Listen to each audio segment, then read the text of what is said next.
ẹni tá a fẹ̀sùn kàn yìí Talọ́lọ́hun àti àwọn ẹmẹ̀wà ẹ̀ wọ́n kóra wọn jọ, wọ́n wọ agbádá, wọ́n wé láwàní, wọ́n dress gẹ́lẹ́ bí àwa mùsùlùmí ṣe máa ń dress, wọ́n wá lọ pàfọ́ọ̀mù ìrun tí wọ́n táìtù ní ìrun pé àwọn ń kírun ọdún ní shrine ní ojúbọ bóyá èṣù ni àbí nǹkan kan àmọ́ tí wọ́n ń bọ níbẹ̀. Ó ní ẹrú ni wọn emir, ó ní Fúlàní, àwọn ní kì í sọba Ìlọrin, ó ní emir yìí túmọ̀ sọba, àwọn kan bíi mọ́gàjí kan ni àwọn ṣẹ̀yàn ọba Ìlọrin ni.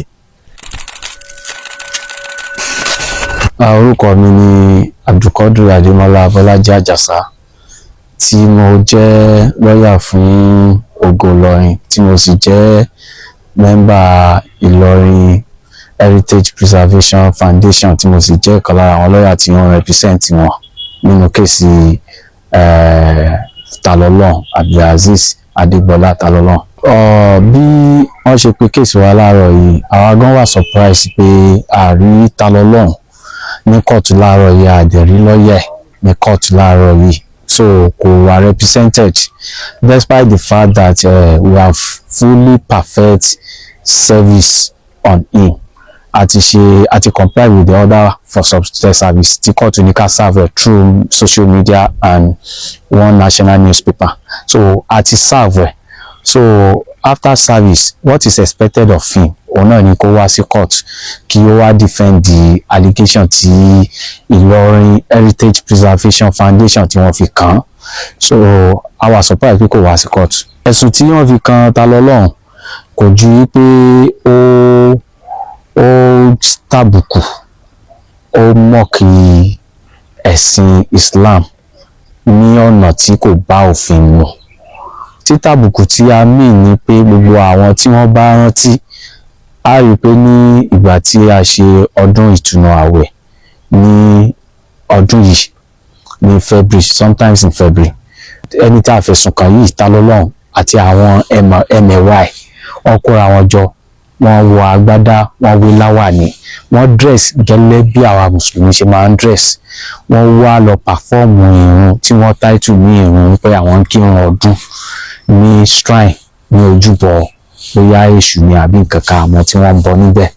So wọ́n dẹ̀ tàbùkù ẹ̀sìn wa, wọ́n tàbùkù bí a ṣe ń kírun látara wípé báwa ṣe ń kírun kọ́ ni wọ́n ṣe wọ́n fi tàbùkù nígbà tí wọ́n rí tí gbogbo wọn sọ pé Ifá Akíbárú, which is everybody náà ló mọ̀ pé Islam àwa mùsùlùmí nìkan là ń kírun tá à ń ṣe Akíbárú, àwa mùsùlùmí nìkan là ń kírun, àwa la máa ń dress tá à ń lo turban tá à ń múra báyẹn.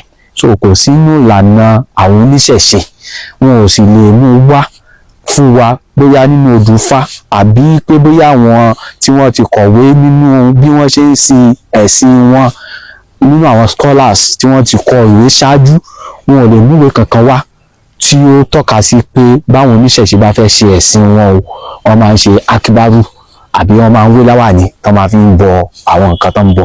So lẹ́yìn ìgbà tá a rí fọ́nrán yìí la kọ lẹ́tà lórúkọ foundation wa Ilorin Heritage Preservation Foundation sí Talọ́lọ́hun pé nǹkan tá a rí yìí o àwa lòdì sí, a sì takò, kò sì bófin mu, a sì fún ní gbàdéke ọjọ́ tá a fún pé kó fi lọ púùlù fídíò yẹn down, kó yọ kúrò ní page ẹ̀.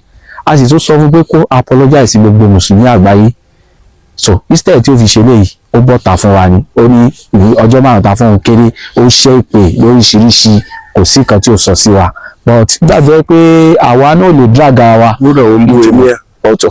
Òun náà ni bàbá tún sọ yìí, léyìí tó tún wá ṣe bábábá rẹ̀ láìpẹ́ yìí ló tún wá ń try láti confirm pé ntẹ́ ẹjọ́ ta gbé wá kọ́ọ̀tù òun ti wà aware o. There was a time tó ṣe fídíò tó ń pariwo ẹ ṣàánú mi o, tó ń pariwo gọ́vnà Kwara State, gọ́vnà Èkìtì, gọ́vnà Ọ̀yọ́, gọ́vnà Lagos, gbogbo wọn ó ṣàpè gbogbo wọn kan ṣàánú òun tí wọ́n fẹ́ gbé òun, wọ́n fẹ́ kidnap òun. But surprisingly ìwọ tó ń bọ̀ ta tó ṣe irú nǹkan báyìí, a week after or few days after ó tún jáde ó wá ṣe bàbá ń bá yẹ emir ló wá mú sẹ́nu, ó bú emir dáadáa. Àwọn bàbá tẹ rí yìí àwọn aṣojú bàbá wa emir ọba ìlú Ìlọrin. ìmọ̀lẹ̀ sẹ́ríkì ẹ̀kì ọba Ìlọrin. Àwọn ní sẹ́ríkì ẹ̀kì. So ibi tí wọ́n lórí ọ̀rọ̀ kéèsì, so wọ́n ti wá àjọ sí on the 1st of September ọdún tí a wà yìí fún continuation of for mention for further mention so bí ó ṣe jẹ́ nìyẹn. Dr. Abu Sharif Seriki ọba Ìlọrin tí mo jẹ́ jagun gbogbo ilẹ̀ mùsùlùmí tí mo sì jẹ́ alága fún gbogbo tí ń jẹ́ Jama'atu Nasir Islam Ìlọrin Emirate.